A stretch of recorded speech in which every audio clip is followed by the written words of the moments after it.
Hey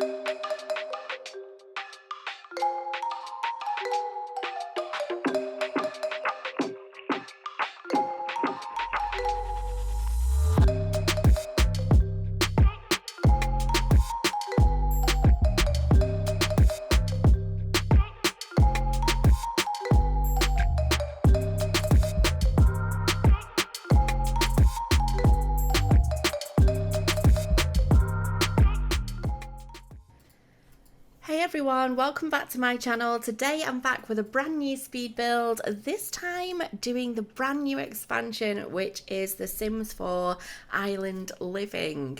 Now this feels really weird because it's been a really long time since I've uploaded. I think it's like 2 months now, and I'm actually late with this upload because, as you know, I am a game changer, and if you don't follow me on Twitter you won't know why I'm late, but I will explain all that shortly.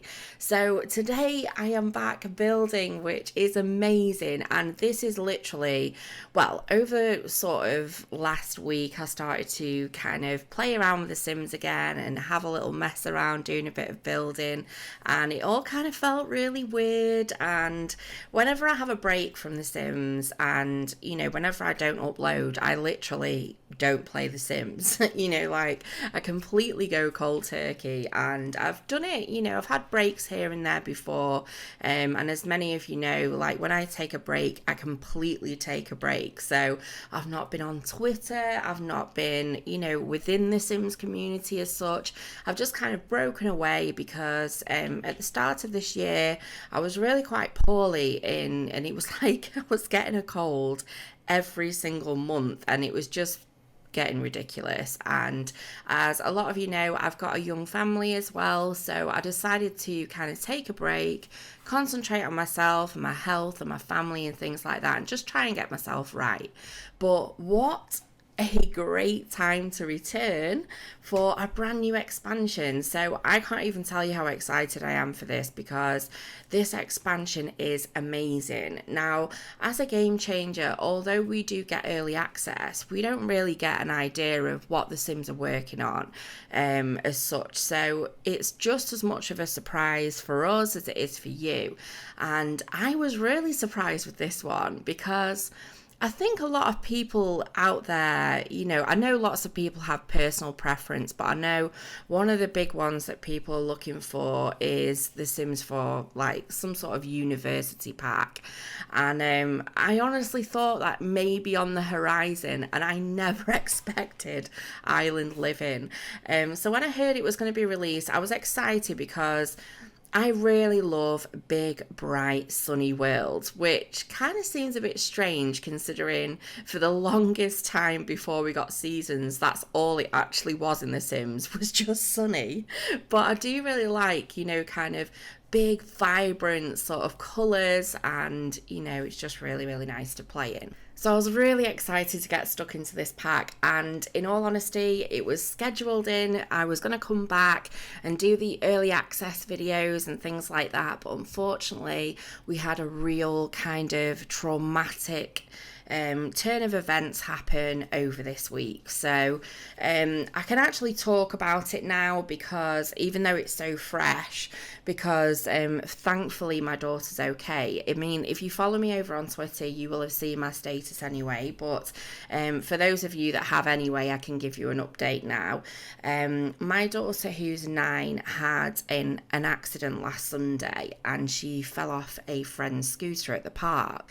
And basically she came home and she was really upset and she was crying and she had some cuts on her hands, and that was it. So, you know, we brought her in and she kind of lay down on the sofa, but quite rapidly after that she got quite a bad headache.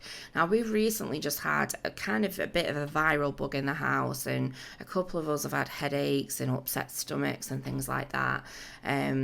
So not long after that, she started to be sick. So I thought, oh no, she's got this viral bug.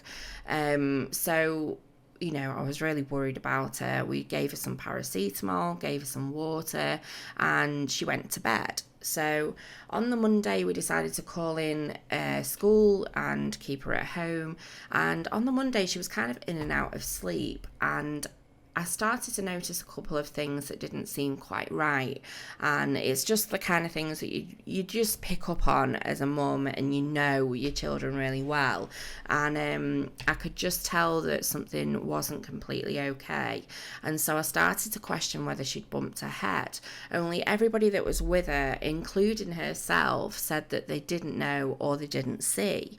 So the next morning she woke up and she was very, very sick, and I decided to call the doctor to see if we could get a doctor out to come and see her, because by this point I was starting to worry that what looked initially like a viral infection was starting to look like it wasn't. And we needed some professional advice and help. So I called the doctors, explained the symptoms, who recommended that I took her straight to A&E because of the fact that we weren't entirely sure if she had bumped her head. Now, long story short, they were in the hospital for around about 6 hours, and she had various tests done, and at the last minute they decided to send her for a CT scan. Now, she didn't have any visible lumps or bumps, she didn't have any cuts on her head or anything like that, so we had no reason really to kind of presume it was that. It was just her symptoms seemed to kind of correlate with some sort of head injury. Now, unfortunately, it was really bad news. She fractured her skull and she had a bleed on the brain. So it was very, very serious at that point. What we thought was just going to be, some kind of viral bug or something along those lines was just like, it was just frightening. So I kind of went to the hospital, and they transferred her by ambulance to a specialist children's hospital where she was seen by neurosurgeons. Now, luckily, she was closely monitored for 2 days, and we spent a while in a hospital. I had literally 15 minutes sleep over 2 days. I just couldn't. It was such a crucial moment. We had to really watch her, and she was under observation. So it was a really, really tough, probably the most frightening couple of days of my life so far. Now, thankfully, they have discharged her and she is home. The sickness has stopped. All of her symptoms have completely improved. She's been up today, reading, doing a little bit of drawing. She is very, very tired still, and she does have a long road to recovery. It's going to be a good few weeks before the skull fracture heals, and it will take between 3 to 6 months for her brain to return to normal. So she's going to have quite a bit of time off school now, and she'll have a slow introduction back into school as well when that time comes. So it's been a really, really shocking really hard time over the last couple of days, and it happened to also coincide with me needing to release a video for Island Living, which obviously completely took a backseat for my daughter, so that's why I've been late. But she is home and she's looking really, really great, and I'm so thankful. And I'm thankful to everybody at the hospital, all of my family and friends. It's just been so frightening. So she's been sat with me today, and she's been having a little look through Island Living. She's a little Sims fan herself, so she really loved kind of what I'd done with this particular build, and which was, if I can impress my daughter, that's all that matters. However, this was quite a quick build because we're nearly at the end of the video. So it was 4 little kind of like beach chalets type thing. It was going for the very kind of Maldives look, which I think is perfect for this particular world. So there's kind of 4 identical builds, and they're all kind of self-sufficient. They all have a kitchen, a bathroom, living area, beds, everything. And it's just like a little mini complex. So I really hope you've enjoyed the video. I really enjoyed making it, and I cannot wait to do some more videos. It's so exciting to have new content. But if you enjoyed this video, please give me a big thumbs up, and if you're not subscribed, it'd be amazing to have you on board. But take care, guys, and I will see you soon. Bye.